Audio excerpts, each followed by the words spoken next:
May we request Miss Maricel Soriano to stand up and raise her right hand, ma'am, for the oath? Do you swear to tell the truth, the whole truth, and nothing but the truth in this investigation, ma'am? Thank you very much, ma'am. Please take your seat.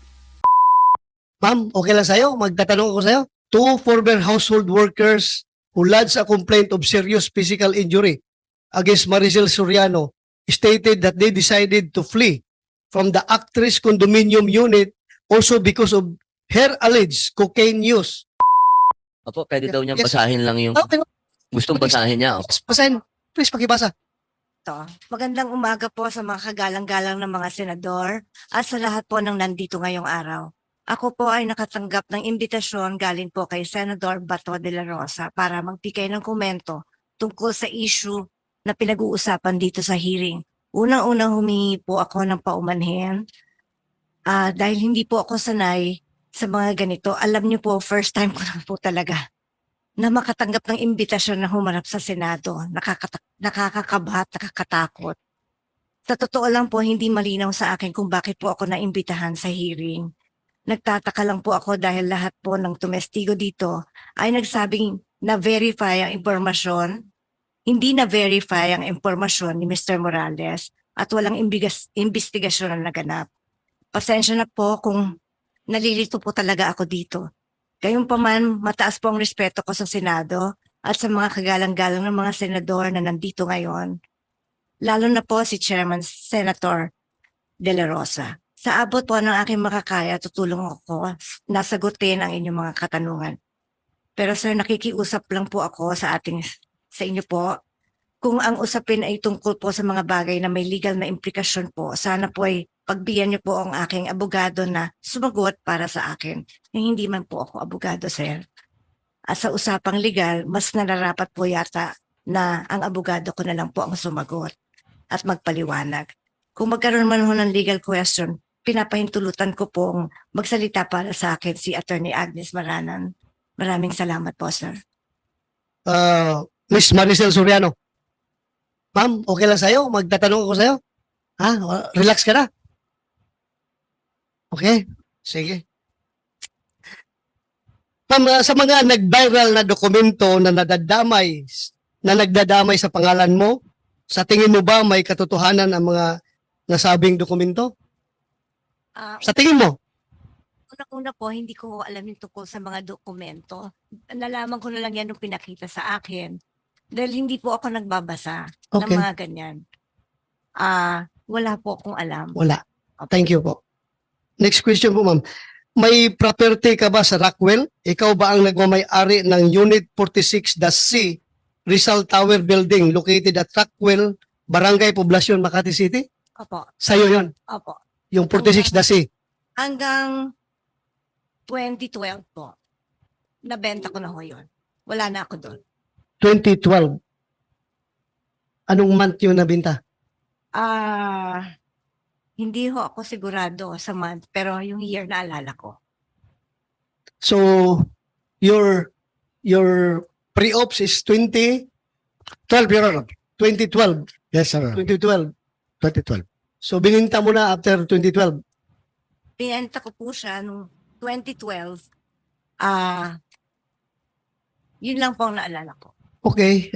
But then you admit na you are the owner and at the same time the occupant of such unit, yung Unit 46, the C. Apo.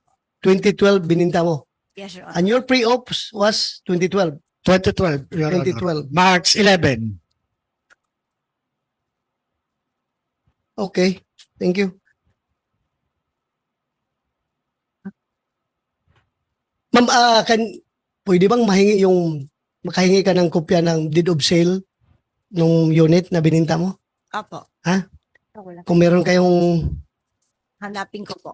hanapin mo. Thank you. Ito rin ma'am, may napabalita in 2011.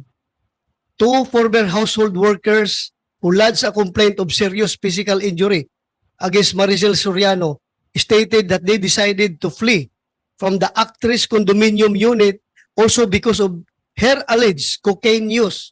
Ano po masasabi mo dito sa balita na ito? Hindi po totoo yan. Hindi totoo. Hindi po. Thank you. I just want to get your answer para to set the record straight. Yes po. So hindi totoo yun. Hindi po. Pero totoo na meron kayong dalawang katulong sa bahay na dalawa na umalis, Opo, kasi ninakawan po nila ako. ninakawan kanila. Totoo na binugbog mo sila o hindi? Paano ko naman po bububugin? Dalawa po sila. Okay. I'm just confirming the report, the news report. Thank you po, ma'am. Maraming salamat for your Salamat cooperation. po. So far, that would be all as far as this committee is concerned. Yung confirmation mo lang as to the ownership and occupancy of that unit in the year 2012 when that pre-ops was initiated by Agent Morales. Ma'am, maraming salamat sa pag-attend mo dito. Thank you very much. Kahit na hindi mukhang wala ka sa magandang kondisyon, you tried to be here. Maraming salamat. Maraming salamat po, Mr. Chair. Ako po ay, sa totoo lang, Senator Bato, ako po ay galing sa ospital. Hindi nga po ako nakapasok kahapon sapagkat ako po ay nagkaroon ng aksidente sa loob ng aking loob ng tahanan, hindi ho motel, tahanan. Kasama ko po ang asawa ko. Hindi ko alam, bigla akong bumagsak at ako po ay nadala sa ospital ng walang malay. Ang sabi po ng mga doktor, dapat ako ay nakahimlay ngayon. Pero hindi po ako pumayag na hindi pumunta dito sapagkat napakahalaga po na masabi ko po itong sa inyong lahat. Una, hinihingi ko po ang tenga at damdamin ng bawat Pilipino sa oras na to. Alam niyo po, hindi po madali ang maging artista. Ito pong trabaho namin, mahal po namin ang trabaho namin. Ito pong trabahong to ay ginagalang namin. Kapag sinasabi ng ibang tao, racket, tumaracket kayo, masakit po sa amin yun. Dahil kahit kailan hindi racket ang tingin namin sa trabaho namin. Ang hinihiling po namin sana, galangin din po ng lahat ang trabaho namin kung paano nyo ginagalang ang trabaho ninyo. Hindi po porket artista, gusto namin ng publisidad. Kaya masama, kaya mabuti, nakaka-apekto po sa amin yan. Dahil ang kalakal po namin ay may kinalaman sa imahe namin. Nakalulungkot pong isipin na lagi kaming nadadamay sa usapin ng politika. Katulad po ng ganap na ito, naaawa po ako sa mga artista. Kasi ako, banatan ako kaliwat kanan ngayon, okay lang pumasok ako sa politika hindi ka pwedeng balat sibuyas dito. Pero yung artista na maiipit sa gitna ng politika, at marami pang mga kwento-kwento.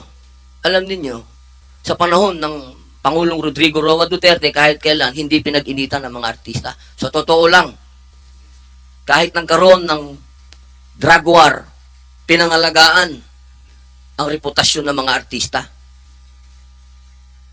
Sana, sa pagkakataon ngayon, isipin din ng lahat na trabaho ang pag-aartista, hindi ito racket, imahe. Nabubuhay kami sa magandang imahe. Ang trabaho pumapasok sa amin dahil sa magandang imahe. Ang pakiusap namin, huwag sanang magkaroon ng kulay politika. Huwag naman. I-save naman ninyo yung mga artista, hindi naman yan laruan. Kapag kami namatay na artista, binibidyo pa ng pulis. Pambihira. As ilalabas sa internet, ilalabas sa social media, ano ba yun? Tao din yun, tao din kami.